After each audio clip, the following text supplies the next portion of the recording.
A reading from the Holy Gospel according to John. Glory to you, O Lord. As you sent me into the world, I have sent them into the world. And for their sake, I consecrate myself, so that they too may be consecrated in truth. I pray not only for these, but also for those who through their teaching will come to believe in me.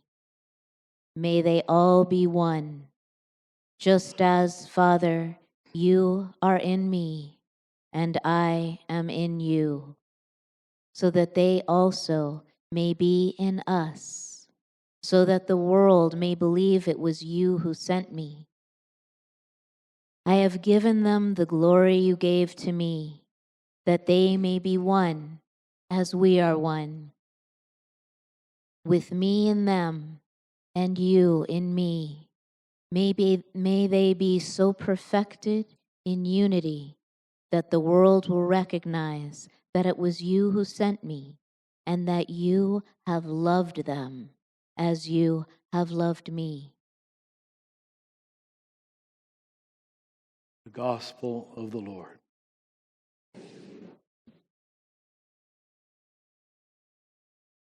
Brothers and sisters, God really has one job description. It's always how to make one out of many, how to make one out of two or three. We seem to prefer our separateness, our dividedness. And so we define reality by class and artificial distinctions. The ego self, the separate self, is formed, I'm going to quote myself from Immortal Diamond, is formed, this guy really knows what he's talking about. Isn't that terrible? And I say, the ego or the false self or the separate self, you can somewhat use them interchangeably, are formed by 4, maybe 5 major splits from reality.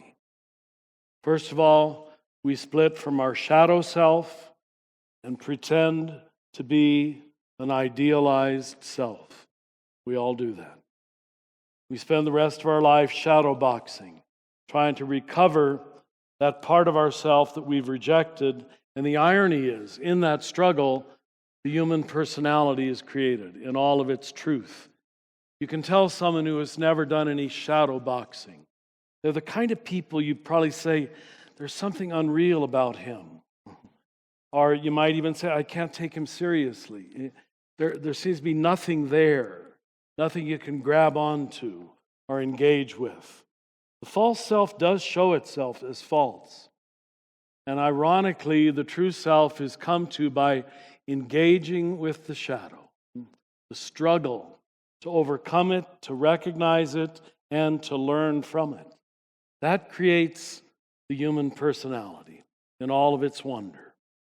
Secondly, and here's where our Buddhist friends have taught us so much, we split our mind from our body and our soul, and we live in our minds. This has increased exponentially in the last 300, 400 years, where we think the self is the mental self. I think, therefore I am. Thirdly, we split life from death. This is what Jesus tried to put together. And that's why Christians recite this phrase that you might have heard so often you don't take seriously. We're saved by the death and resurrection of Christ. Yeah. Okay, let's go on. The important word is and. Can you put death and resurrection together in the same mouthful? That they are not opposites. Everything in the self, as you have known yourself, wants to avoid the dying and preserve the rising. And what Jesus dares to tell us is they are not two. They are not two. They are one. What consolation that gives you when your partner dies, your dog dies, your children die, when anything dies, to believe that death is not the ending, but the changing. That's the great leap of faith. The fourth split, we split ourselves from other selves and try to live apart, superior, and separate. And that other self includes the one we call the great self, the God self. That's pretty much the task of the whole of life too. To not take this identity in its present form as if it exists apart from you, apart from the past, apart from others, and even apart from God. So the work of God really is oneing reality, putting back together what we have separated. And we don't want to say, I think we partially alluded to this in our panel, that the separating is wrong.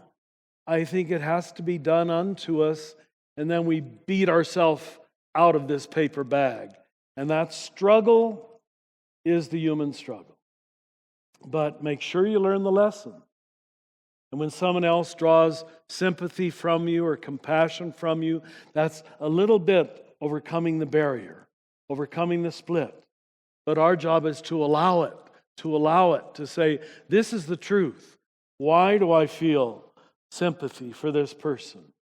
And if you cut it off by some idle explanation, well, they don't deserve it. They don't work hard enough. They're not my kind of people. You learn nothing from it. So when that tug comes at your heart or your mind or your soul that wants to bring you into simpatico, empathy, connection, don't resist it by some heady explanation. I've found myself doing it more than once with homeless people on the street. I want to avoid the intimate moment, and I create quickly in my head a reason why, no, he's going to use it on booze. I'm back into my separate self. And, I'm not saying you got to give something every time, but you better not let your heart be hardened. Because the hardening of the heart and your quick mental explanation of why he or she doesn't deserve it, and you deserve to maintain your boundaries, that's the problem. So everything is an invitation to overcome this illusion of separateness and to let the shadow teach us. Not to hate the shadow, but to let it be your teacher. And that's what we call shadow boxing. So I hope that's been our message the whole weekend. I think the two lovely women teachers said it in more genteel ways than I do, but we thank them for it. And again, we pray that whatever has been offered us, you might be able to receive and you might be able to take home. I was glad, Mirabai, when you introduced in your final talk this morning the fourth up that I hadn't emphasized. We talked about cleaning up, growing up, waking up, but only you introduced the fourth, showing up. That's the 12th step in 12-step work. Now you have to leave here and show up somewhere with this enlightenment in some new situation. If there's no showing up in the days or weeks ahead with a new self, I'd be willing to bet you won't have it long yourself. The irony is, in the giving away, you receive it. An electrician wrote me a few months ago and said, Richard, you do know that most electricity is alternating current, and it has to flow in both directions to flow at all. And I think that's a pretty good metaphor for what we're talking about here. It's been flowing towards you, I hope, for 3 days by beautiful people like this and teachers like Mirabai and Reverend Angel.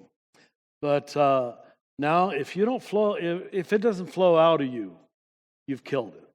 You've killed it. You're not going to receive it at any depth or in any new way unless there's concrete ways you remain in the circuit.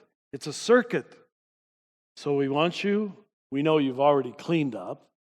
We hope you grew up, maybe a little bit awakened you, but now we invite you also to show up.